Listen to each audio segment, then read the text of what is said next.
বেশি বেশি যারা ইস্তেগফার পড়ে তাদের 5টা লাভ। আওয়াজ করে বলতে হবে কয়টা? নাম্বার 1, মান লাজিমাল ইস্তেগফার জাআলাল্লাহু লাহু মিন কুল্লি দীকিন মাখরাজা। যে সব সময় ইস্তেগফারের সাথে লাজিমা মানে লেগে থাকে, আঠার মতো। কিসের মতো? চুইংগাম খান না আপনারা? চুইংগাম যদি হাতের মধ্যে লাগান আঠার মতো লেগে থাকে না?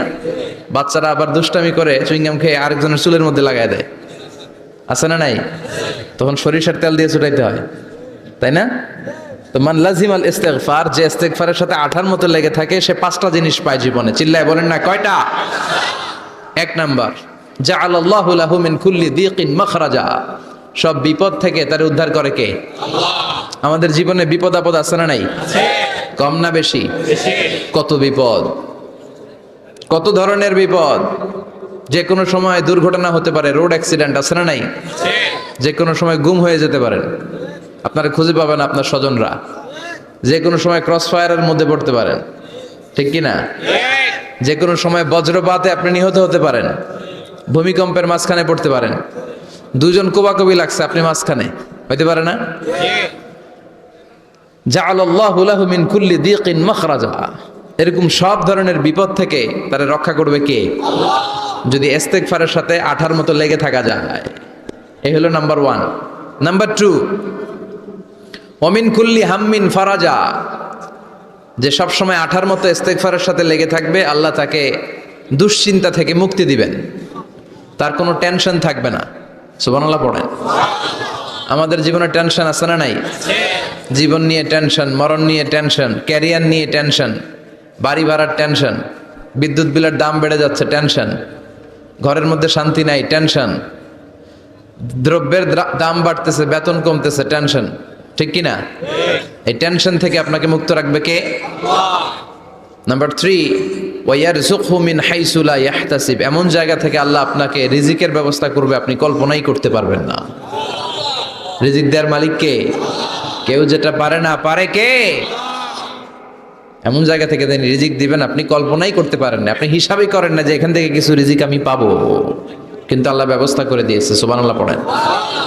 4 নাম্বার, যতক্ষণ ইস্তেগফারের সাথে আঠার মতো লেগে থাকবেন, আল্লাহর কোনো শাস্তি আপনার উপর আসবে না। ওমা কানা আল্লাহু মুআযযিবাহুম ওয়া হুম ইস্তাগফিরুন। যতক্ষণ আপনি ইস্তেগফার পড়বেন, আল্লাহর আযাব আপনারে পাকড়াও করবে না। 5 নাম্বার হচ্ছে আল্লাহ আপনাকে মুস্তাজাবুদ দাওয়া বানিয়ে দিবে। মুস্তাজাবুদ দাওয়া মানে এমন ব্যক্তি, যেই ব্যক্তি দোয়া করা মাত্রই দোয়া কবুল করে কে? আল্লাহ। সবসময় ইস্তেগফার পড়তে রাজি আছেন তো?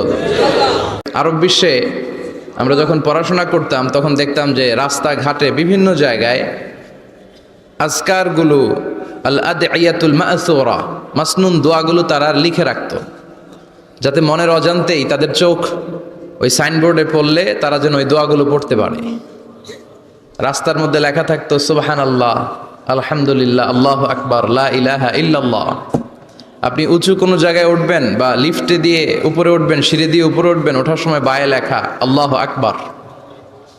কারণ হাদিসে এসেছে ইদা সাইদনা কাব্বারনা, আমরা যখন উপরের দিকে উঠতাম আমরা পড়তাম আল্লাহু আকবার। ওয়া ইদা নাযালনা সাব্বাহনা, আর যখন আমরা নিচের দিকে নামতাম আমরা পড়তাম সুবহানাল্লাহ। এজন্য হেঁটে হেঁটে কিংবা সিঁড়ি দিয়ে কিংবা লিফট দিয়ে, এলিভেটর দিয়ে আপনি যখন উপরের দিকে উঠবেন, কি পড়বেন? আওয়াজ করে পড়েন, কি পড়বেন? আর নিচের দিকে নামলে কি পড়বেন? এই তাসবিহগুলো পড়ে পড়ে জিহ্বাটারে ভিজিয়ে রাখার দরকার আছে না নাই? আমরা যেন আল্লাহর জিকির আর শুকর দিয়ে আমাদের হৃদয়টাকে, জিহ্বাটাকে সিক্ত করে রাখতে পারি। আল্লাহ তুমি তৌফিক দাও। ফরজ সালাতের পরে বিশ্বনবী তাসবিহগুলো পড়তেন, আমরা পড়তে চাই না। আল্লাহ রাসূল সাল্লাল্লাহু আলাইহি ওয়াসাল্লাম সালাম ফেরানোর পরে পড়তেন আল্লাহু আকবার, 3 বার পড়তেন আস্তাগফিরুল্লাহ, আস্তাগফিরুল্লাহ, আস্তাগফিরুল্লাহ, সুবহানাল্লাহ 33 বার, আলহামদুলিল্লাহ 33 বার, আল্লাহু আকবার 33 বার, লা ইলাহা ইল্লাল্লাহ ওয়াহদাহু লা শারীকা লাহু, লাহুল মুলকু ওয়া লাহুল হামদু ওয়া আলা কুল্লি শাইইন কাদির। আয়াতুল কুরসি পড়তেন, লম্বা লম্বা অনেক দোয়া করতেন। এগুলো আমরা করি না, আমরা ছোট্ট একটা মুনাজাতের জন্য পাগল হয়ে যাই, তাই না? আসসালামু আলাইকুম ওয়া রাহমাতুল্লাহ, আসসালামু আলাইকুম ওয়া রাহমাতুল্লাহ, আল্লাহুম্মা আমিন বিরহমাতিকা ইয়া আরহামার রাহিমিন, তাই না? আমিন ইয়া আরহামার রাহিমিন। তো হইলো কিছু? তাড়াহুড়ো করবেন না, তাসবিহ পড়বেন, জিকিরগুলো পড়বেন, এগুলো আপনার অন্তরটাকে সিক্ত রাখে। ফরজ সালাতের পরে আয়াতুল কুরসি পড়তে হয়। মান কারাআ আয়াতাল কুরসি দুবুরা কুল্লি সালাতিন মাকতুবা লাম ইয়ামনাহু মিন দুখুলিল জান্নাতি ইল্লাল মাউত। প্রত্যেক ফরজ সালাতের পরে যে আয়াতুল কুরসি পড়ে তার জান্নাতে ঢোকার ব্যাপারে কোনো বাধা থাকে না একটি জিনিস ছাড়া, সেটা হলো তার মৃত্যু। লোকটা মরে না তাই জান্নাতে যায় না, মরলেই জান্নাতি। প্রত্যেক ফরজ সালাতের পরে আয়াতুল কুরসি পড়বেন তো? আর সর্বাবস্থায় বেশি বেশি করে পড়বেন আস্তাগফিরুল্লাহ। কি পড়বেন? আমার সাথে আওয়াজ করে পড়েন আস্তাগফিরুল্লাহ। আর আওয়াজ করে পড়েন আস্তাগফিরুল্লাহ। আপনারা ইমাম আহমদ ইবনে হাম্বলের নাম শুনেছেন? আমরা ইসলামে 5টা মাযহাবের প্র্যাকটিস করি, কোরআন সুন্নাহর আলোকেই আমরা করি। হানাফি, শাফিঈ, মালিকি। 4 নম্বরটা আপনারা বলেন। হাম্বলি। হানাফি, শাফিঈ, মালিকি, তারপরে হাম্বলি। এই হাম্বলি মাযহাবের ধারক এবং বাহক ইমাম আহমদ ইবনে হাম্বল। উনি অনেক বড় যুগ শ্রেষ্ঠ মুহাদ্দিস ছিলেন। একক স্বতন্ত্র হাদিসের কিতাব হিসেবে পৃথিবী খ্যাত যে হাদিসের কিতাবটা, যেটার মধ্যে সবচাইতে বেশি সংখ্যক হাদিস আনা হয়েছে, মুসনাদ আহমদ ইবনে হাম্বল, এটার রচয়িতা উনি। সুবহানাল্লাহ পড়েন। প্রায় 40,000 হাদিসের কালেকশন ওই কিতাবের ভেতরে আছে। এই হাদিস কালেকশনের জন্য ইমাম আহমদ ইবনে হাম্বল বছরের পর বছর, যুগের পর যুগ, শহর থেকে গ্রাম, গ্রাম থেকে শহর চষে বেরিয়েছেন। ওনার শেষ জীবনটা উনি হাদিস সংগ্রহের কাজে ব্যয় করেছেন। একবার এক সফরে তিনি রাত্রিবেলা বেরোলেন। ইস্তেগফার পড়লে যে কি করে মানুষ মুস্তাজাবুদ দাওয়া হয় শুনেন। রাত্রিবেলা সফরে তিনি বেরোলেন, হাদিস সংগ্রহের সফর। পথিমধ্যে এক মসজিদে মাগরিবের নামাজ পড়লেন, এশার নামাজ পড়লেন। প্রচন্ড শীত। তিনি ভাবলেন আজকের রাতটা মসজিদেই কাটায় দেই, ফজরের সালাত পড়ে তারপরে বেরোবো। ব্যাগ থেকে কাঁথা বের করে তিনি শুয়ে পড়লেন। কিন্তু মসজিদের দারোয়ান এসে বলে, মসজিদে তো থাকা যাবে না, আপনি বের হন। ইমাম আহমদ ইবনে হাম্বল বললেন, আমি বৃদ্ধ মানুষ, প্রচন্ড শীত, কই যাব? আমি ফজরেরও মুসল্লি, ফজর নামাজও এই মসজিদে পড়বো, আমার এই বাজান তুমি থাকতে দাও। দারোয়ান বলেন, নো, থাকা যাবে না, মসজিদে থাকা যাবে না, বের হন, না হলে গাঠটি সহ বের করে দেব। চিনে নাই এটা যে ইমাম আহমদ ইবনে হাম্বল, সে বুঝতে পারে নাই। তো দারোয়ানের সাথে সুবিধা করতে না পেরে ইমাম আহমদ ইবনে হাম্বল ব্যাগ নিয়ে বেরোয় গেলেন। প্রচন্ড শীত, কাঁপছেন। হঠাৎ দেখে সামনে এক বাজার। ওই বাজারে এক খাব্বাজ বসে আছে। খাব্বাজ মানি রুটি বিক্রেতা। খাব্বাজ মানি যুবক, একজন রুটি বিক্রেতা, রুটি বিক্রি করে। যে যুবককে সালাম দিলেন, আসসালামু আলাইকুম। যুবক পড়লো, আলাইকুম আসসালাম। ইমাম আহমদ ইবনে হাম্বল বলল, যুবক, আমি মুসাফির মানুষ, থাকার জায়গা নাই, প্রচন্ড শীত। এই যে তুমি চুলার মধ্যে উনুনে রুটি বানাচ্ছ, আমি যদি তোমার চুলার পাশে বসে রাতটা কাটাই, তোমার কোনো সমস্যা হবে? যুবক বলেন, নো, কোনো সমস্যা নাই। আহলান ওয়া সাহলান ওয়া মারহাবান বিক, খোশ আমদেদ, সুস্বাগতম, আসেন। আপনি আমার চুলার পাশে বসে আগুন পোহালে আমার সমস্যা কি? আসেন, আসেন, বসেন, আপনি মুরব্বী মানুষ। ইমাম আহমদ ইবনে হাম্বল আল্লাহ শুকরিয়া করে চুলার পাশে বসে শীতের রাতে চুলা থেকে তাপ নিচ্ছেন, আগুন পোহাচ্ছেন। আর তিনি দেখতে লাগলেন যুবক আটা দিয়ে রুটি বানায় আর পড়ে আস্তাগফিরুল্লাহ, রুটির খামির বানায় আর পড়ে আস্তাগফিরুল্লাহ, গোল গোল করে খামির দিয়ে দলা বানিয়ে সাজিয়ে রাখে আর পড়ে আস্তাগফিরুল্লাহ, রুটি বেলুন দিয়ে বলে এটারে চুলার ভেতরে ঢুকায় আর কি পড়ে আস্তাগফিরুল্লাহ। ক্রেতা আসলে ক্রেতাকে রুটি দেয় আর পড়ে, ক্রেতার হাত থেকে টাকা নিয়ে ক্যাশ বক্সে রাখে আর কি পড়ে। ইমাম আহমদ ইবনে হাম্বল তো অবাক, ঘটনা কি? আসার পর থেকে এই যুবকটারে দেখতেছি খালি পড়ে আস্তাগফিরুল্লাহ, আস্তাগফিরুল্লাহ। তিনি কৌতূহল বশত বললেন, যুবক, মা লাকা ইয়া শাব দাইমান তাকরাউনা আস্তাগফিরুল্লাহ, হে যুবক, তোমার ঘটনাটা কি? আসার পর থেকেই তুমি শুধু দেখতেছি পড়তেছো আস্তাগফিরুল্লাহ, আস্তাগফিরুল্লাহ, কারণটা কি? যুবক বলে, আমি সবসময় ইস্তেগফারের সাথে আঠার মতো লেগে থাকি, আর লেগে থাকার কারণে এর বরকতে আল্লাহ আমাকে মুস্তাজাবুদ দাওয়া বানিয়ে দিয়েছে। মানে আল্লাহ আমাকে এমন বানিয়েছে যে আমি দোয়া করা মাত্রই আমার দোয়া কবুল করে কে? আল্লাহ। ইমাম আহমদ ইবনে হাম্বল বললেন, আনতা মুস্তাজাবুদ দাওয়া, তুমি মুস্তাজাবুদ দাওয়া, মানে তুমি দোয়া করলেই সেটা কবুল হয়ে যায়? যুবক বলে, নাআম আনা মুস্তাজাবুদ দাওয়া, আমি আমার জীবনে যত দোয়া করেছি সব কবুল করে নিয়েছে কে? আমি মুস্তাজাবুদ দাওয়া। আমি দোয়া করতে দেরি কবুল হতে সেটা দেরি হয় না। তবে আমার পুরো জীবনের সব দোয়া কবুল হলেও একটা দোয়া এখনো কবুল হয় নাই। এটা শুনে ইমাম আহমদ ইবনে হাম্বলের কৌতূহল, কিউরিসিটি আরো বেড়ে গেল। তিনি বললেন, তোমার জীবনে সব দোয়া কবুল হয়েছে, একটা দোয়া কবুল হয় নাই, কি সেই দোয়া আমারে বলো। যুবক বলে, আমার জীবনে যে দোয়াটা কবুল হয় নাই সেটা হচ্ছে, আমি আল্লাহর কাছে দোয়া করে বলেছিলাম, আল্লাহ শুনেছি এই জামানার সবচেয়ে বড় মুহাদ্দিসের নাম হচ্ছে ইমাম আহমদ ইবনে হাম্বল, আমি যেন ওই ইমাম আহমদ ইবনে হাম্বলের কপালে একটা চুমু দিয়ে মরতে পারি, তুমি তৌফিক দিও। ইমাম আহমদ ইবনে হাম্বল নিজেকে আর ধরে রাখতে পারলেন না, চোখের পানি ছেড়ে দিলেন, যুবককে জড়িয়ে ধরলেন আর বললেন, ইয়া শাব, আহমদ ইবনে হাম্বলের কপালে চুমু দেওয়ার জন্য আহমদ ইবনে হাম্বলের দরবারে তোমার যাওয়ার দরকার নাই। আহমদ ইবনে হাম্বল নিজেই তোমার দরবারে ছুটে এসেছে। আনাল আহমদ ইবনে হাম্বল, আমি নিজেই আহমদ ইবনে হাম্বল। চিল্লায় পড়েন আল্লাহু আকবার। যুবকটি চিৎকার মেরে সাইয়েদনা আহমদ ইবনে হাম্বলকে জড়িয়ে ধরল। আহমদ ইবনে হাম্বলের হাতে হাত রেখে মুসাফা করলো। আহমদ ইবনে হাম্বলের কপালে একটা চুমু এঁকে দিল আর বলল, ইয়া আহমদ ইবনে হাম্বল, এই ইস্তেগফারের কারণে আমার জীবনের সব দোয়াই কবুল হয়ে গিয়েছে। আপনি সব সময় যদি ইস্তেগফারের সাথে লেগে থাকেন, আপনারে মুস্তাজাবুদ দাওয়া বানাবে কে? আল্লাহ। এজন্য অবসরে যখন কোনো কাজ থাকে না, বেশি বেশি ইস্তেগফার পড়া যাবে না? ইস্তেগফারের সাথে আঠার মতো লেগে থাকা যাবে না? আওয়াজ করে পড়েন আস্তাগফিরুল্লাহ। আরো জোরে পড়েন আস্তাগফিরুল্লাহ। আরো জোরে পড়েন আস্তাগফিরুল্লাহ।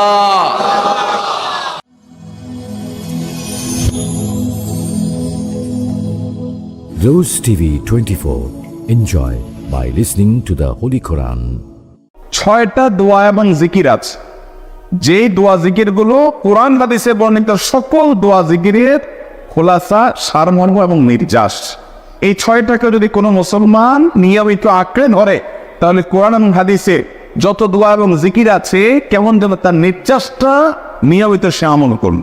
এই 6টা দোয়া এবং জিকিরের মধ্যে সর্বপ্রথম হলো নবী করিম সাল্লাল্লাহু আলাইহি সাল্লামের প্রতি দরুদ প্রেরণ করা। নবীজি সাল্লাল্লাহু আলাইহি সাল্লামের প্রতি দরুদ প্রেরণ করার আমল এরকম আমল, আপনি যদি সারাদিনে শুধুমাত্র নবীজির প্রতি দরুদ প্রেরণ করার আমলটাই জিকির হিসাবে সবচেয়ে বেশি করেন, দোয়া হিসাবে যদি এটাই আপনি সারাদিন করতে থাকেন, তো আপনার জন্য যথেষ্ট হবে, আল্লাহর কাছে আর কিছু না চাইলেও চলবে। দরুদ মানে হলো নবীজির জন্য দোয়া করা। ভাই, আল্লাহ তার হাবিবকে রহম করবেন, আপনার আমার দোয়ার দিকে আল্লাহ তাকানোর কোনো ঠেকা আছে? নবীজিকে আমাদের দোয়ার কোনো মুখাপেক্ষী? কিন্তু আমরা তার জন্য দোয়া করলে ওই চান্সে আল্লাহ তাআলা আমাদের প্রতি অনুগ্রহ করবেন। একবার না, আপনি নবীজির প্রতি একবার রহমতের দোয়া করবেন, একবার দরুদ পাক করবেন, মান সাল্লা আলাইয়া মামরাতান সাল্লাল্লাহু আলাইহি আশরা। নবীজি সাল্লাল্লাহু আলাইহি সাল্লাম বলেছে, একবার আমার জন্য তোমরা দোয়া করলে, আমার প্রতি দরুদ পাক করলে, আল্লাহ তাআলা তোমাদের জীবনে 10 বার 10 জায়গায় 10 টাইমস তোমাদের উপর আল্লাহ তাআলা অনুগ্রহ করবেন। আপনি টেরও পাবেন না কত জায়গায় আল্লাহ অনুগ্রহ করেছেন। আল্লাহ বাঁচাই দিয়েছেন, একটুর জন্য শেষ হয়ে যান নাই, দরুদ পড়ছেন, আল্লাহ তাআলা রক্ষা করছে, আপনি খবর নাই, আল্লাহ তাআলা আপনার প্রতি বিশাল একটা দান করছে, আপনি লক্ষ্য করেন নাই। ওই যে দরুদ পড়ছেন একবার, 10 দান রহমত হবে। এভাবে যত দরুদ পড়বে সে তত রহমতের অনুগ্রহ পাবে। ভাইরা আমার, দুরুদের আমল এমন একটা আমল যে আপনার জীবনে কোনো বিপদ, কোনো মুসিবত, কোনো পেরেশানি, কোনো সমস্যা দেখা দিয়েছে, আপনি যদি দরুদ পড়তে থাকে, কোনো কিছু মনে আসছে না, অনেক সময় ছাত্র জিজ্ঞেস করে, ভাই পরীক্ষার হলে পড়াগুলো এসে কি বলবো, উনকে দরুদ পড়া শুরু করে। আরবদেরকে দেখা যায় কোনো কিছু ভুলে গেলে তারা বলে আল্লাহুম্মা সাল্লি আলা মুহাম্মাদ, আল্লাহুম্মা সাল্লি আলা মুহাম্মাদ, এটা শুরু করে তারা। কারণ নবী করিম সাল্লাল্লাহু আলাইহি সাল্লাম এর হাদিস থেকে স্পষ্টভাবে, একটি বহু হাদিস থেকে প্রমাণিত, যে ব্যক্তি দরুদটা নিয়মিত পাঠ করবে, সালাত আলা নবীটাকে যে ব্যক্তি আঁকড়ে ধরবে, সবসময় তার মুখ থেকে সালাত সালাত সালাম চলতে থাকে, এই ব্যক্তি সকল গুনাহ আল্লাহ মাফ করে দিবেন, সকল পেরেশানি আল্লাহ তাআলা মুক্ত করে দিবে। ভাইরা আমার, দুরুদের আমলটা এত গুরুত্বপূর্ণ আমল, এটা আমরা করি এখন। অনেকে আছে যে আনুষ্ঠানিকতা যখন থাকে দুরুদের, মিলাদের, তখন একটু সালাত আলা নবী যেভাবে করেন। আর বাকি অনেকে আছেন যেগুলো করারও কোনো খোঁজ খবর নাই। দুরুদ বেশি বেশি করে পাঠ করবো তো ইনশাআল্লাহ। সবচেয়ে শ্রেষ্ঠ দুরূদ, সবচেয়ে উত্তম দুরূদ হলো দুরূদ ইব্রাহিম, যেটা নামাজে পড়েন। আর সবচেয়ে সংক্ষিপ্ত দুরূদ হলো সাল্লাল্লাহু আলাইহি ওয়াসাল্লাম। এছাড়া নবীজির প্রতি দোয়ামূলক যে কোনো দুরূদই আল্লাহর কাছে গ্রহণযোগ্য হতে পারে, যদি দুরূদের অর্থের মধ্যে, কথা মনের মধ্যে খারাপ কিছু না থাকে। তাহলে 6টা দোয়া হলো কোরআন হাদিসের শত শত সহস্র দোয়া নির্যাস এবং খোলাসা। তার 1 নম্বর হলো দুরূদের আমল। অতএব দুরূদের আমল বেশি বেশি করবো না ইনশাআল্লাহ। ইস্তেগফার এটাও বেশি বেশি করতে হবে। যে ব্যক্তি ইস্তেগফারকে আঁকড়ে ধরবে, এটাকে কন্টিনিউয়াসলি করবে, ইস্তেগফার কখনো ছাড়বে না, সবসময় তার মধ্যে ইস্তেগফার অব্যাহত থাকবে, ওই ব্যক্তিকে আল্লাহ রাব্বুল আলামিন বিভিন্ন পেরেশানি থেকে সারপ্রাইজড হওয়ার মতো এমন এমন পথ বের করে দিবে যে সে চিন্তাও করে নাই। তার পেরেশানি থেকে মুক্তির পথ আল্লাহ তাআলা দেখায় দেবে। ইস্তেগফার কিভাবে করবেন ভাই? ইস্তেগফার এমন একটা আমল, এটা ছাড়া তো আমাদের উপায় নেই ভাই। ইস্তেগফার আমাদের দুনিয়ার পেরেশানি দূর করবে, আখিরাতের পেরেশানি দূর করবে। দুনিয়ার পেরেশানি আমাদের বিপদ আপদ মুসিবত, এগুলো রিজিকের অনটন অভাব এগুলা। আর আখিরাতের পেরেশানি হলো আমাদের পাপ গুনাহ এগুলা। রুটি রুজি নাই, চাকরি নাই, ইনকাম নাই, ব্যবসা খারাপ যাচ্ছে, পেরেশানি হচ্ছে, ইস্তেগফার ধরো, কি হবে? 1 নম্বর লাভ, আল্লাহ মাফ করে দিবেন গুনাহ। ইউরসিলিস সামা আলাইকুম মিদরারা, যাতে ফসল ভালো হয়, রিজিক ভালো হয়, সেই ব্যবস্থা আল্লাহ করবেন। ওয়াইনদিরকুম বিআমওয়ালিন ওয়া বানিন, ছেলে মেয়ে হয় না অথবা ভালো ছেলে মেয়ে নাই, আল্লাহ তাআলা নেক সন্তান দিয়ে তোমাকে শক্তিশালী করবেন, সম্পদ দিয়ে শক্তিশালী করবেন। ওয়াজআল লাকুম জান্নাতি ওয়াজআল লাকুম আনহারা, আল্লাহ তাআলা ফসল দিবেন, ফসল দিবেন, বরকত দিবেন রুজিতে। কিসের মাধ্যমে? ইস্তেগফার। কিসের মাধ্যমে ভাই? ইস্তেগফার। আহা, ইস্তেগফার আমল আমাদের দেশে মানুষ আমরা জানি না ভাই। এটাও আরবদেরকে আমি দেখেছি, সারাক্ষণ তারা অবসর সময়গুলোতে ইস্তেগফার করতে থাকে। আস্তাগফিরুল্লাহ ওয়া আতুবু ইলাইহি, আস্তাগফিরুল্লাহ, আস্তাগফিরুল্লাহ। মানে কি? আল্লাহর কাছে আমি ক্ষমা প্রার্থনা করি, আল্লাহর কাছে আমি মাপ চাই, আল্লাহর কাছে আমি তওবা করি, আল্লাহর দিকে আমি ধাবিত হই, আল্লাহর কাছে আমি ফিরে চাই। নিরিবিলি আছেন, একাকি আছেন, ইস্তেগফার চালায় দেন। 10 সেকেন্ড টাইম পাইছেন, ইস্তেগফার শুরু করে দেন। ডাক্তারের কাছে গেছেন, ওয়েটিং এ আছেন, বসে আছেন, ইস্তেগফার করতে থাকেন। সিরিয়াল আছেন কোনো কাজে, ইস্তেগফার করতে থাকেন। ডিউটিতে যাচ্ছেন, গাড়িতে, বাইসাইকেলে, বাইকে, যে কোনো ভাবে পায়ে হেঁটে ইস্তেগফার করতে থাকে। যে কোনো অবসরের সময়গুলোকে ইস্তেগফার দিয়ে পরিপূর্ণ করে দেন। ভাইরা আমার, ইস্তেগফার সকল সমস্যার সমাধান। ইস্তেগফারের ভিতরে সবচেয়ে শ্রেষ্ঠ ইস্তেগফার হলো সাইয়্যিদুল ইস্তেগফার। সাইয়্যিদুল ইস্তেগফারটা যদি মুখস্থ না পারেন, অন্তত লিখিত ভার্সনটা পড়েন। সাইয়্যিদুল ইস্তেগফারের যে অর্থ, এটার যে মর্ম, বড় হৃদয়গ্রাহী ভাই, বড় মর্মস্পর্শী। ইমানদার এটার অর্থের দিকে তাকায় যদি পড়ে, তো তার অন্তর নাই বলে পারে না। ভাইরা আমার, অর্থের দিকে লক্ষ্য করে মর্মটা বুঝে বুঝে একটু সাইয়্যিদুল ইস্তেগফার পড়েন। লেখা দেখে দেখে পড়েন, ইউটিউব থেকে দেখে দেখে পড়েন, কিন্তু পড়েন। এত বড় ইস্তেগফার পড়তে পারেন না, কোনো পেরেশানি নেই, কোনো অসুবিধা নেই। সবচেয়ে ছোট ইস্তেগফার হলো আস্তাগফিরুল্লাহ, আল্লাহ আপনার কাছে ক্ষমা চাই, কত ভুল হয়ে যায়, কত অন্যায় হয়ে যায়। ভাইরা আমার, এটা হলো রিমুভার। ভুল করে কিছু লিখছে, রিমুভ করে ফেলছেন, শেষ হয়ে গেছে। আপনি ঘন ইস্তেগফার করতে থাকেন, অগণিত ভুল হয়, অগণিত ত্রুটি হয়, বারবার ইস্তেগফার এগুলোকে সবগুলোকে শেষ করে দেয়। ভাইরা আমার, নিরাপত্তা এনে দেয়। আল্লাহ কোরআনে কারিমে বলেছেন যে আপনার রব আপনার কওমের প্রতি আযাব নাযিল করবেন না যদি আপনি থাকে। আর যদি তারা ইস্তেগফারের রত রাখে, তাহলে কোন আযাব আল্লাহর পক্ষ থেকে আসবে।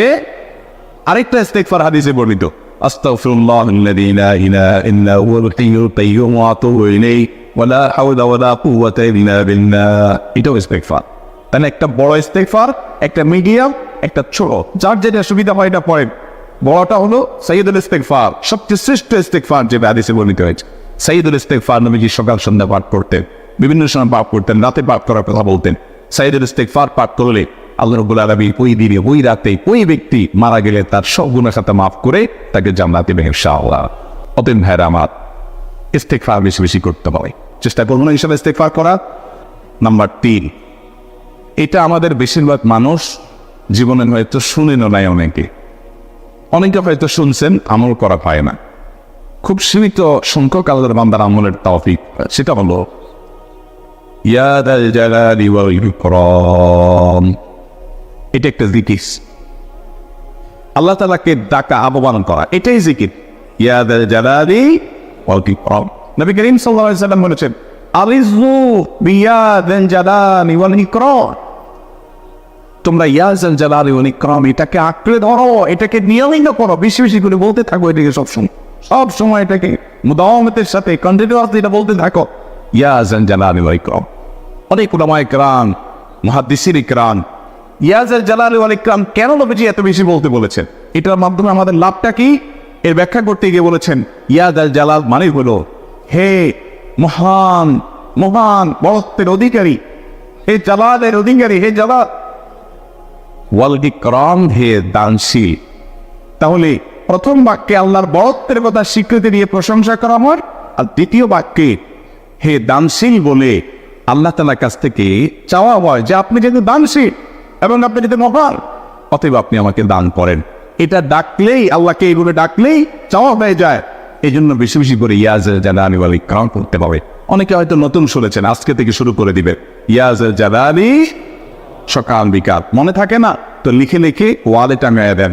বাসা বাড়িতে এমন জায়গায় লিখে রাখেন তাকাইলে নজরে পড়ে, কারণ মোবাইলে আমাদেরকে সবকিছু ভুলাই দেয়, দুনিয়ার ব্যস্ততা সব ভুলাই দেয়। এই জন্য বেশি বেশি ইয়া যাল জালালি ওয়াল ইকরাম পড়ো। 4 নম্বর যে দোয়া এবং জিকির করতে নবী করিম সাল্লাল্লাহু আলাইহি সাল্লাম সব সময় আমাদেরকে উৎসাহ দিয়েছেন, অনুপ্রেরণা দিয়েছেন।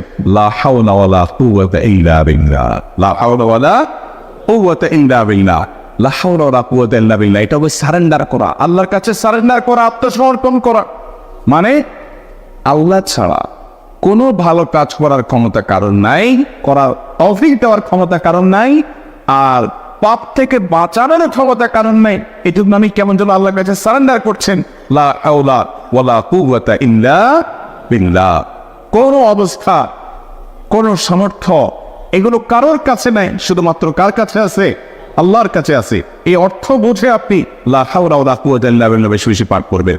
নবী করিম সাল্লাল্লাহু আলাইহি সাল্লাম বলেছেন, তোমাদেরকে কি আমি জান্নাতের একটা ভান্ডারের খোঁজ দিব, খবর দিব, যেটা জান্নাতের ভান্ডার, সওয়াব টওয়াব না, সাধারণ অল্প স্বল্প সওয়াব না, পুরো জান্নাতের ভান্ডারের সন্ধান দিয়ে নিব।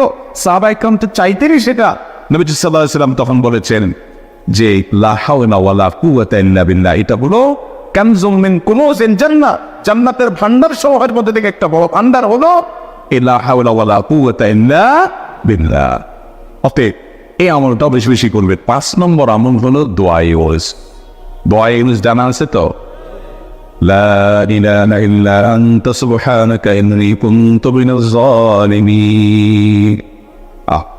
ভাইরা আমার, অর্থের দিকে তাকায়া মাঝে মধ্যে মোবাইল সব ফালায় রেখে একটু আল্লাহর সাথে কথা বলবে, আল্লাহর সাথে একটু কানেক্টেড হওয়ার চেষ্টা করবেন, আল্লাহর সাথে একটু সংযুক্ত হওয়ার চেষ্টা করবে। ডিসকানেক্টেড তো পুরো লাইফটা কাটাই দিলেন, একটু কানেক্টেড হওয়ার চেষ্টা করেন। প্রতিদিন কিছু সময় বসে জিকির করেন, চলতে ফিরতে একটু আল্লাহকে সময় দেন। আপনি উপকৃত হবে, আপনার কল জিদ্দা হবে, আমল নামাজ সওয়াবে পরিপূর্ণ হবে। লা ইলাহা ইল্লা আনতা সুবহানাকা ইন্নী কুনতু মিনাজ জালিমিন। অর্থের দিকে তাকান, কত মর্মস্পর্শী। লা ইলাহা ইল্লা আনতা, আল্লাহ আপনি ছাড়া কোনো সত্যিকারের মাবুদ নাই, উপাস্য নাই। সুবহানাকা, আপনি পবিত্র, আমি আপনার পবিত্রতা জ্ঞাপন করছি। ইন্নী কুনতু মিনাজ জালিমিন, তবে আমি সেই সব মানুষদের অন্তর্ভুক্ত যারা নিজের প্রতি নিজে জুলুম করেছে, অবিচার করেছে, অন্যায় করে আমার নিজের পায়ে নিজের উড়ান মেরেছি। অতএব আপনি আমাদের প্রতি রহম করেন।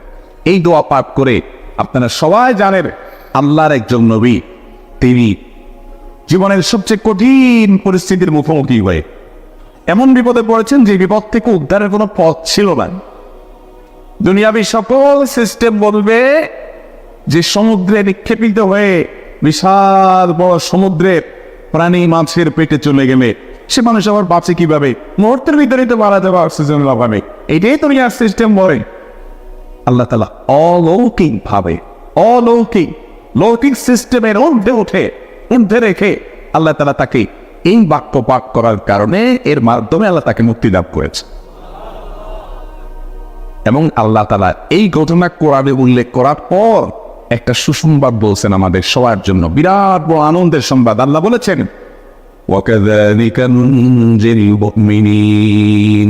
এই বাক্য পাঠ করার পর ইউনূস আলাইহিস সালামকে শুধু রক্ষা করেছেন আল্লাহ তাই নয়, আল্লাহ বলেছেন একইভাবে তাকে যেরকম রক্ষা করেছি, এই বাক্য যদি কেউ পড়ার মতো পড়ে, অকাদায় করে পড়ে, মনের গভীর থেকে পড়ে, মর্ম উপলব্ধি করে পড়ে, নিয়মিত পড়ে, ওয়াকাদালিকা নুনজিল মুমিনিন, ঈমানদারদের ক্রমে রক্ষা করে দেব।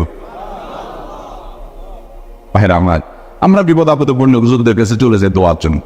অনেকে মাজারে চলে যায়, সেখানে মানত করে, টাকা পয়সা দেয় বিপদ উদ্ধার করার জন্য।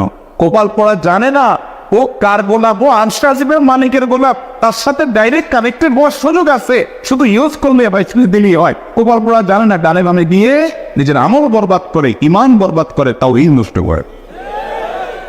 ভাইরা আমার, তাহলে যে কোনো সমস্যা ফিল করি অথবা স্বাভাবিক অবস্থাতে দোয়া ইউজ পাঠ করবো। ভাইরা আমার, আল্লাহর দিকে থামিতে হবে তো ইনশাআল্লাহ। 6 নম্বর হলো সুবহানাল্লাহ, আলহামদুলিল্লাহ, লা ইলাহা ইল্লাল্লাহ, আল্লাহু আকবার। এই বাক্যগুলো দেখবেন ঘুরে ফিরে নবী করিম সাল্লাল্লাহু আলাইহি ওয়াসাল্লাম সারাদিন পড়তে। 5 ওয়াক্ত নামাজের পরে 33 বার দেখবেন।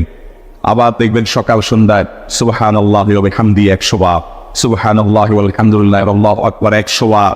আবার এগুলো মাঝে মধ্যে 10 বার, রাতের শোয়ার সময় 33, 34 বার। বিভিন্ন সময় দেখবেন ঘুরে ফিরে এই সুবহানাল্লাহ, আলহামদুলিল্লাহ, লা ইলাহা ইল্লাল্লাহ, আল্লাহু আকবার, এগুলো একটা মিজানের আল্লাহকে পরিপূর্ণ করে দেয়। কোনটা আসমান ও জমিনের মধ্যবর্তী জায়গায় সবটি পরিপূর্ণ করে দেয়। এত বেশি ফজিলতপূর্ণ জিকির। এই জন্য পুরো কোরআন হাদিসের দোয়া এবং জিকিরের নির্যাসের শেষ এবং 6 নম্বর হলো বেশি বেশি করে দিন রাত 24 ঘন্টা সুযোগ পাবেন। যেখানে যেখানে হাদিসে যে সংখ্যা বলা আছে ওটাতে করবেনই, ওর বাইরেও বেশি বেশি করে সুবহানাল্লাহ, আলহামদুলিল্লাহ, লা ইলাহা ইল্লাল্লাহ, আল্লাহু আকবার বেশি বেশি করবো না ইনশাআল্লাহ? নিয়মিত করবো তো ইনশাআল্লাহ? আল্লাহ আমাকে আপনাকে আমাদের সবাইকে আমল করার তৌফিক দান করুন, সব সময় জিকিরের মধ্যে থাকার তৌফিক দান করুন। জাযাকুমুল্লাহু খাইরান। আশুরার সময় 2টা রোজা রাখতে বলেছেন, বিশ্বনবী রেখেছিলেন একটা রেখেছিলেন, আর বলেছিলেন আমি যদি আগামী বছর বাঁচি লা আসুমান্না তাসা, 10 তারিখে তো এবার রাখলাম 10ই মুহররম, আগামী বছর বেঁচে থাকলে 9ই মুহররমও রাখবো। কিন্তু এর পরের বছর বিশ্বনবীকে তুলে নিল কে? বিশ্বনবী রাখতে পারে নাই, কিন্তু বিশ্বনবীর চেতনা ছিল রাখার, ঠিক কিনা? বিশ্বনবী এমন নবী যার চেতনাটাও সুন্নাত। আমরা সুন্নাহ বলতে বিশ্বনবীর কথাগুলোকে বুঝি না, বিশ্বনবীর কথাগুলা সুন্নাত, বিশ্বনবীর আদেশগুলা সুন্নাত, বিশ্বনবীর নিষেধগুলা সুন্নাত। হাত্তাল হারাকাত ওয়াস সাকানাত, তিনি যে নড়তেন এটাও সুন্নাত, তিনি না নড়ে চুপ হয়ে যে বসে থাকতেন এটাও সুন্নাত, বিশ্বনবী যে ঘুমাতেন ওইটাও সুন্নাত। আল্লাহু আকবার। এজন্য বিশ্বনবীর সুন্নাহর উপর বেশি বেশি আমল করতে হবে। রাজি আছেন? সুন্নাহ আমল করলে বেদাত বিদুরিত হবে। আল্লাহ সহিহ সমঝ দান করুক। বিশ্বনবী সোমবারে রোজা রাখতেন। আমাদের অনেক মা বোনেরা রোজা রাখতে চায়, তো রাখতে যে তারা কিছু বেদাত করে ফেলে। যত জায়গায় যতটা সুন্নাহ আছে ওই সুন্নাহ সরায় ফেললে ওই জায়গায় বেদাত ঢুকে, ঠিক কিনা? আমাদের মায়েরা শবে মেরাজের রোজা রাখে। শবে মেরাজের রোজা বলতে শরিয়াতে কোনো রোজা নাই, ঠিক কিনা? বিশ্বনবী যা শিখিয়েছেন তাতে বরকত রহমত বেশি না কম? বিশ্বনবী সোমবার বৃহস্পতিবার রোজা রাখতেন। এজন্য মায়েরা বোনেরা যদি রোজা রাখতে চায় তাদেরকে বলে দিবেন সোম আর বৃহস্পতি রাখবেন। বিশ্বনবী মাসে 3টা স্পেশাল রাখতেন, আইয়ামুল বীদ 13, 14, 15। মা বোনেরা যদি রাখতে চায় এদেরকে বলে দিবেন তারা যেন এই দিনগুলোতে রাখে। তারপরে বিশ্বনবী সাল্লাল্লাহু আলাইহি ওয়াসাল্লাম রমাদান শেষে যে ঈদুল ফিতর হয়, শাওয়ালের প্রথম দিন আমরা ঈদুল ফিতর সেলিব্রেট করি ওয়ার্ল্ড ওয়াইড। ঈদুল ফিতরের পরে শাওয়ালের বাকি 29 দিনের যে কোনো 6 দিন আপনি 6টা রোজা রাখতে পারেন। বিষ্ণু সাল্লাল্লাহু আলাইহি ওয়াসাল্লাম বলেছেন মান সামা রমাদানা সুম্মা আতবাআহু সিত্তাম মিন শাওয়াল কানা কাসিয়ামিদ দাহর। রমজানের রোজা রাখার পরে যে শাওয়ালের 6টা রোজা রাখলো সেজন্য সারা বছর রোজা রাখলো। এগুলো হচ্ছে সুন্নাহ সম্মত রোজা, সোম বৃহস্পতি। তারপর জিলহজের প্রথম 10 দিন বিশ্বনবী রোজা রাখতে বলেছেন। আরাফার ময়দানে যেদিন লাব্বাইক আল্লাহুম্মা লাব্বাইক বলে হাজিরা হজ করে ওই দিন রোজা রাখতে বলেছেন। মুহররম মাসে কি কি আমল করব? মুহররম মাস শুরু হয়েছে আমরা জানি। মুহররম মাসের সবচেয়ে গুরুত্বপূর্ণ আমল হলো বেশি বেশি নফল রোজা রাখা। কারণ নবী করিম সাল্লাল্লাহু আলাইহি ওয়াসাল্লাম বলেছেন আফদালুস সিয়াম বা'দা রমাদান শাহরুল্লাহিল মুহাররম। আল্লাহর কাছে রমজানের পরে সবচেয়ে শ্রেষ্ঠ রোজা হলো কোন মাসের রোজা? আল্লাহর মাস মুহররম মাসের রোজা। মুহররম মাসকে নবীজি বলেছেন কার মাস? আল্লাহর মাস। সব মাসই আল্লাহর, কিন্তু এটাকে আল্লাহর মাস বলে নবীজি সাল্লাল্লাহু আলাইহি সাল্লাম ইঙ্গিত করেছেন এই মাসটা বিশেষ কারণে মর্যাদাপূর্ণ। তাহলে আমরা আজকে যে মাসটাতে প্রবেশ করলাম, এই মাসটা একটা মর্যাদাপূর্ণ মাস। সম্মানিত 4 মাস সম্পর্কে কোরআন যে ধারণা দিয়েছে আমাদেরকে, আল্লাহ বলেছেন ইন্না ইদ্দাতাশ শুহুরি ইনদাল্লাহি 12 শাহরান ফি কিতাবিল্লাহি ইয়াওমা খালাকাস সামাওয়াতি ওয়াল আরদ মিনহা আরবাআতুন হুরুম। নবমণ্ডল ভূমণ্ডল সৃষ্টির দিন থেকেই বছরের গণনা হয় 12টা মাস দিয়ে। এর মধ্যে 4টা মাস হলো সম্মানিত। এই যে 4টা মাসকে আল্লাহ সম্মানিত বলেছেন, এই 4টা সম্মানিত মাসের মধ্যে একটা হলো মুহররম। বরং 4টা সম্মানিত মাসের মধ্যে সবচেয়ে বেশি সম্মানিত যেটা, সবচেয়ে শ্রেষ্ঠ মাস যেটা, সেটা হলো কোন মাস? মুহররম মাস। এই জন্য মাস হিসাবে রমজানের পরে সবচেয়ে মর্যাদাপূর্ণ মাস হলো কোনটা? মুহররম মাস, যেটা আমরা ইতোমধ্যে শুরু করেছি বা যে মাসে আমরা প্রবেশ করেছি। তো এই জন্য এটাকে আল্লাহর মাস বলা হয়েছে। এই মাসে বেশি বেশি নফল রোজা রাখতে হয়। নফল রোজা নিয়ে অবশ্য আরেকটা হাদিস আছে, এর সাথে বাহ্যিক দৃষ্টিকোণ থেকে কন্ট্রাডিক্টরি মনে হয়। সেটা হলো আমাদের আয়েশা রাদিয়াল্লাহু তাআলা থেকে বর্ণিত, নবী সাল্লাল্লাহু আলাইহি সাল্লাম এর ব্যাপারে তিনি বলেছেন মা রাআইতু রাসূলুল্লাহ সাল্লাল্লাহু আলাইহি সাল্লাম ইস্তাকমালা সিয়ামা শাহরিন কাত্তু ইল্লা ফি রমাদান ওয়া মা রাআইতুহু আকসারা সিয়ামা মিনহু ফি শাবান। অর্থাৎ আমাদের আয়েশা বলেছেন রাদিয়াল্লাহু তাআলা আনহা যে আমি নবী করিম সাল্লাল্লাহু আলাইহি সাল্লামকে পুরো মাস রোজা কমপ্লিট করতে দেখছি এক মাসে, শুধু ছিল রমজান মাস, যে পুরো 30 দিন রোজা রাখছেন। এটা শুধু দেখেছি কোথায়? রমজান মাস। আর রমজান মাস ছাড়া সবচেয়ে বেশি মাসের বেশিরভাগ দিন রোজা রাখছেন দেখছি যে মাসে, সেটা হলো শাবান। তাহলে এই হাদিস থেকে বোঝা গেল শাবানে বেশি রোজা রাখতে হবে। আবার আমরা একটু আগে হাদিস শুনলাম, রমজানের পরে সবচেয়ে শ্রেষ্ঠ রোজা রাখার মাস হলো মুহররম মাস। নফল রোজার শ্রেষ্ঠ মাস মুহররম মাস, হাদিস থেকে বোঝা যায়। তাহলে রাসূল সাল্লাল্লাহু আলাইহি ওয়াসাল্লামের আমল একরকম, হাদিস আরেক রকম। এর সমন্বয়টা কোন জায়গায়, কিভাবে? উত্তর হলো যে মূলত মুহররম মাস এটা নফল রোজার জন্য সবচেয়ে সেরা মাস। এরপরে শাবানের মর্যাদা। নবী সাল্লাল্লাহু আলাইহি ওয়াসাল্লাম হাদিসটা বলেছেন, কিন্তু এটা আমল করার সুযোগ তিনি পান নাই, আল্লাহ তাকে দুনিয়া থেকে নিয়ে গেছেন। শাবান মাসেরটা আমলের সুযোগ তিনি পেয়েছেন। তাহলে নফল রোজার জন্য সবচেয়ে আদর্শ মাস এটা, সেই হিসাবে বেশি বেশি এই মাসে নফল রোজা রাখা দরকার। আল্লাহ যাদের তৌফিক দিয়েছে মুহররম মাস উপলক্ষে আমরা 2-4টা হলো রোজা রাখা দরকার। এখানে আমরা যারা আছি বেশিরভাগ মানুষই হয়তো এমন, মুহররম মাসে আশুরা রোজা রাখা ছাড়া আর অতিরিক্ত রোজা হয়তো যারা সোম বৃহস্পতিবার রাখছেন, আইয়াম বীজ রাখেন, এটা হয়তো রাখছেন, মুহররম মাস হিসাবে রোজা রাখার সুযোগ বেশিরভাগ মানুষের হয়নি। তো এই হাদিসের উপর আমল করার জন্য হলেও আমরা মুহররম মাস উপলক্ষে 1-2টা রোজা রাখবো ইনশাআল্লাহ। এক। দ্বিতীয়ত, মুহররম মাসটা সম্মানিত 4 মাসের একটা। সম্মানিত 4 মাসের বিধিনিষেধগুলো এখানে চলে আসবে। সম্মানিত 4 মাসে যুদ্ধ বিগ্রহ করা নিষেধের সম্পর্কে আয়াত আছে, যদি অনেক আলেমদের মতে এটা মানসুখ হয়েছে। আবার সম্মানিত মাস হিসাবে আল্লাহ তাআলা বলেছেন ফালা তাজলিমু ফিহিন্না আনফুসাকুম, এই মাসগুলোতে তোমরা নিজেদের প্রতি অবিচার করো না। পাপাচার থেকে বাঁচার জন্য এটা বিশেষভাবে যত্নশীল হতে হবে। ইবাদত বন্দেগী রুটিন কাজগুলো বিশেষ আন্তরিকতার সাথে করতে হবে। এটা হলো মুহররম মাসের করণীয়। এছাড়া মুহররম মাসের মধ্যে আশুরার দিনটা আছে, সেই উপলক্ষে বিশেষ করণীয় আছে আশুরা রোজা রাখা। আশুরা রোজা রাখা এবং আল্লাহ তাআলার শুকর আদায় করা মুসা আলাইহিস সালামের বিজয়ের কারণে 2টা রোজা রাখা সুন্নাত আশুরাকে কেন্দ্র করে। এ হলো মুহররম মাসের করণীয়। এর বাইরে মুহররম মাসকে কেন্দ্র করে অনেক করণীয় আমাদের সমাজে আছে, যেগুলো একটাও কোরআন বা হাদিস দ্বারা প্রমাণিত